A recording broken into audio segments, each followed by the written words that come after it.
Hey guys, how you going? My name is Dom and today I'm going to be showing you how to create a simple carousel using HTML, CSS and a bit of JavaScript. Okay, so right here we have the carousel. As we can see, if I go down to the bottom here, I can choose between my different pages. Now you're probably wondering, Dom, this is very simple. There's no animation, there's no smooth transition, there's no automatic cycle, and yes, that's true because this right here is a simple carousel. So if it's not for you, I apologize, but for those of you guys who want to know, well, let's get right into it. So like I said, it's very simple. So if we go inside this tab right here, we're going to be starting from scratch to create what I just showed you. Now you can also put images inside there, you can put bodies of text, you can put whatever you want inside those different pages. And also the source code for this is going to be linked down below if you want to download and follow along. So going inside the text editor, I've got this index.html. So first off, I want to be showing you the HTML for the carousel. So inside the body here, let's make a new div with a class of carousel. And then right down here, we can make those three individual items. So we can go down here and we can say div with a class of carousel __ item. Inside here, we can just say something like content number 1 and then number 2 and then number 3. So of course, inside these divs is where you would put your own content, if it's an image or if it's video, whatever it might be. Okay, that's your main three carousel items. Now, the next step is going to be for the buttons on the bottom to navigate through the carousel items. So for this one, we're going to be creating a new div with a class of carousel __ nav. So inside the navigation div here, we're going to hold each one of those buttons. Now, all of this stuff down here is going to be generated using the JavaScript. So we're going to be seeing how that works very shortly. But for now, let's put some buttons inside here just to see what it actually looks like. Okay, so down here, we can make a new span with a class of carousel __ button and leave it empty. Let's do this 3 times. So basically, these are our 3 carousel buttons. And like I said earlier, these will be generated using JavaScript based on the content you provide inside your carousel div. Okay, so basically, you do provide all of this stuff right here in the HTML, but this stuff down here, we're not going to provide. So we'll see how that works very shortly. But if I save this here, go inside the browser, we get something like this. Of course, we have our 3 content items right there. So let's go inside the CSS now and apply some styles to make essentially everything look the way it should look. Okay. So firstly, we're going to be targeting the carousel class. So for this one, we're going to give it a position of relative. The reason for this position relative is to essentially give us the ability to place our navigation buttons in the bottom center of the carousel. Okay. Next up, we're going to be using a carousel. We're going to be specifying the carousel item class. So for the carousel item, in here, it's going to be mostly up to you, but it is important that you set a height. So for example, I can say a height of, let's just do 300 pixels. Okay, and basically everything else is totally up to you.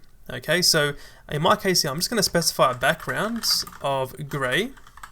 I'll also set some padding of 1 EM, a font family. You know what? I might just copy and paste this stuff. Makes it a bit easier for me. So I'll paste all that stylistic stuff inside there.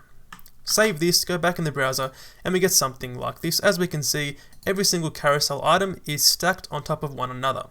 So we're going to be using JavaScript to basically toggle the visibility of our items. Okay. So going back inside here, we now need to specify or style the carousel navigation. So for this, let's target the class of carousel __ nav.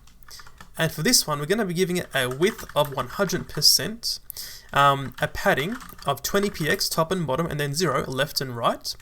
Then a position of absolute. So this right here is critical for positioning the nav in the bottom centered position. Okay, so this basically is going to interact with the position relative in the parent to make everything work. Then we can just say a bottom here of 0 and a left of 0. So basically positioning this in the bottom left corner with a full width. So if I just specify a background here of red, we can see what's sort of going on. So I'll save this here, go back inside the browser, and we get on the bottom here our navigation. So we can see that essentially the navigation is taking up the entire bottom section of the carousel, and it's actually floating on top of our content right here. So that's working fine. So now it's going to be just about centering each one of the buttons inside this navigation container. Okay, so going back inside here. With that being said, I'm going to give this a text align of center and just remove that background because, of course, we want it to be transparent. Okay, so we've got this. So we've got this right here, currently empty. So now let's apply some CSS styles to each one of our spans right here. So for these ones, we're going to be dropping down here, and we're going to say carousel. What's it called? Carousel button. So targeting the carousel button class. Let's give this a width of 10px and a height of 10px. Now, by default in CSS, your spans are going to be inline elements. So we need to set a display of inline block, and inline block is going to give us the ability to then use a height here. Okay, we can then say a background of RGBA 255, 255, 255, then 0.2 for 20% opaque white. That way, we get a nice looking, transparent white background on the circles. Okay.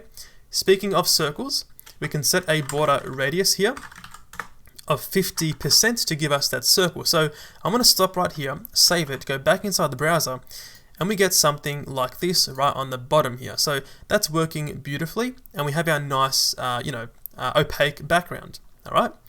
Going back inside here, we're now going to just simply specify a margin of 0 and then 5px. So basically, no margin, top and bottom, but 5 pixels of margin for the left and right, just giving us some space between each item right there.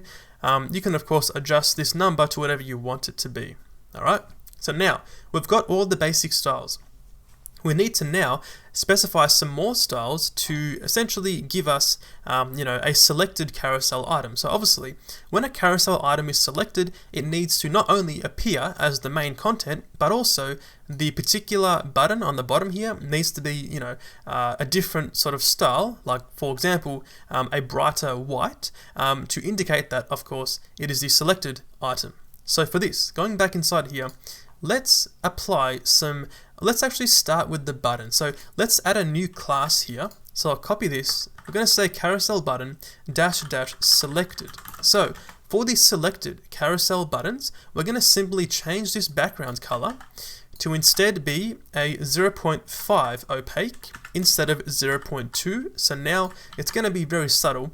If I just apply this class to, for example, the center button here, back in the browser, this one is now a much brighter white compared to the other ones, of course, indicating that the second item is the selected one. Okay, so now let's apply that same logic this time to the actual items themselves. So for this, going back inside here, we're going to be adding a class to the carousel item this time called -- selected, much like the button selected. This one, of course, is the carousel item -- selected instead. So for this, I'll copy this class, go back inside the JavaScript, and basically under the item here, when a item is selected, we need to display that item. This means that by default, all of the items need to be displayed as none. So I can say here, display, and make this none. That way, if I save this, just like this, go back in the browser, everything is now gone. But we do need to explicitly apply on the selected class here a display of block. That way, the selected item is going to be displayed. Save this back in the browser, and we get something like this. So we've got everything working in terms of CSS. Of course, the buttons do not yet work. But there is one thing I forgot on the buttons, and that is a cursor change. So going back inside here, on the buttons, let's give this a cursor of pointer. That way, the user gets some feedback when hovering over each of the buttons right down here. So let's now work on the JavaScript and make all of this stuff work. Okay, so going inside the JavaScript right down here, inside here now, we're going to begin by firstly grabbing every single carousel we have on the web page. So of course, in this case right now, I've only got a single carousel, but if you have multiple carousels, we want this to work for every single one you have. So with that being said, we're going to say document.querySelectorAll, okay, then pass through the class of carousel, okay. Then we're just going to say right here .for each. So for each carousel on the web page right here in the JavaScript, of course the carousel parameter right here refers to a carousel div, one of these. So when we have our carousel div, the first thing to do is going to be to get a reference to each one of the individual items inside that carousel. Okay, so we're going to say right here, we're going to say const items is equal to carousel.querySelectorAll, and we're going to say the class of carousel item. So basically, this items list here is a list of every single one of our 3 carousel items with this class. Okay. Next up, we need to generate the HTML for the navigation. So like I said to you earlier, the stuff down here is going to be generated using JavaScript, so let's do that right now. I'll just comment this out so we can actually see what we're doing still. So I'll leave that commented out. Back in the JavaScript, let's now generate the HTML for each individual circular button. Okay, so right here, I'm going to say const buttons HTML is equal to, then say array.from, then pass in items. So array.from is going to create you a new array from an array-like object. So basically, we're creating here an array of 3 items. Okay, then we're going to say right inside here, using a callback function. So really, this function here is going to run for every single item inside your list here. We're going to simply return a new HTML string.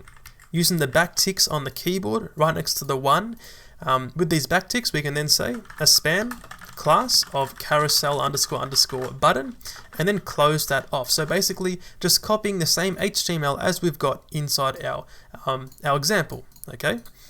Now, the reason for these backticks is so we can make use of double quotes inside the string, but it's totally up to you. So now basically this buttons HTML is an array of HTML for each button. So if I console.log the buttons HTML, save this, go inside the browser, in the console we've got an array here of 3 HTML strings for each button. And those are generated based on the number of items we have inside the list that we provide. Okay. So next up, we need to basically insert these buttons. So for this, we're going to say carousel.insertAdjacent HTML. Okay. So with this one, we're going to say before end. So basically, before the end of the carousel element, we're going to insert some HTML. Once again, using the backticks here, we can now use multi-line strings in JavaScript. We're going to say right here, a new div with a class of carousel _nav or __ nav. Okay. So for the carousel nav, it needs to obviously contain each button. So for this, we're going to use the $, then the curly braces here. And we're just going to say buttons HTML.join with an empty string. So basically, this join is going to join every single HTML string here together, giving us the HTML for the whole navigation section, which means we can now comment out this section and let the JavaScript do it for us. So going back inside here in the browser, we've got in the elements section the carousel nav all generated for us right here. Okay, cool. So going back inside here, the next step is going to be to simply activate those buttons. Okay, so for those buttons, we're going to say const buttons is equal to carousel.querySelectorAll. We're going to be selecting every single button which we just inserted, getting the class of carousel __ button right here. So basically getting a list of all the buttons, all of these 3 ones right up here. Once we've got the buttons, they are now objects in which we can actually add event listeners to. So for this, we're going to say buttons.forEach, then it's going to take through, or it's going to let you grab onto each button and also its index in that list. So of course the button here, this button refers to the actual button itself, and the I refers to 0, 1 or 2 depending on its position in the list. And this right here is critical to getting the item selection working. Okay, so inside here we're going to say button.addEventListener. We're going to listen for when the user clicks on a button right here. Okay, then when the user clicks on a button, we're going to run this function right down here, and this function is going to firstly unselect all the items. So we're going to act as if none of the items have been selected. To achieve this, we're going to grab onto the items list which we had right up here. Okay, so for each item we're going to say items.forEach, and for each existing carousel item, so the actual content itself, we're going to say right inside here item.classList.remove, and remove the class of carousel underscore item dash selected. So we're simply removing this class if it does exist for each one of our items right here. This one, right? Cool. Then do the same thing for the buttons. We're going to say buttons.forEach, grab onto the button and say button.classList.remove, and once again remove that carousel underscore button dash selected, and that achieves the same effect. So if I save this here, go back inside the browser, and I pick on this one, we can see everything goes away. So we've done the first step there. We've basically unselected every single item. The next step is going to be to select the correct one based on this index. So down here we can say items at index i.classList.add. Let's add the class of carousel item dash selected right inside here, and do the exact same thing for our button. So of course button.classList.add, let's add that selected button class right here to give us that nice user feedback or visual feedback. Save this back in the browser, and we have this right here. If I click on this content, boom, it goes to number 1. Do on number 2, 3, and so on. So that's working perfectly fine, and basically that is the majority of our work done. The last thing here is to basically give us, if I go back inside the HTML, when you first load up the web page, most likely you're not going to know which one of these carousel items to choose. So in our case, we're going to by default select the first one. So if you just have your items just like this with no selected class, it's going to be empty. So we need to basically activate the first item when the page loads up. So for this, going back inside here, we're going to simply go down below the buttons.forEach. I'm going to just copy the code that we did for the selected class here and paste it right down here. This time we're going to say items at index 0, so the first one, add the selected class, and the same for the button. So buttons at index 0. Of course, this time buttons comes from our query selector right up here. So basically just select the first item on page load. Save this back in the browser, and we have this right here, and it's all working perfectly fine. So that's how to create a simple carousel using HTML, CSS, and a bit of JavaScript. If today's video helped you out, drop a like and subscribe, and I'll see you guys in the next video.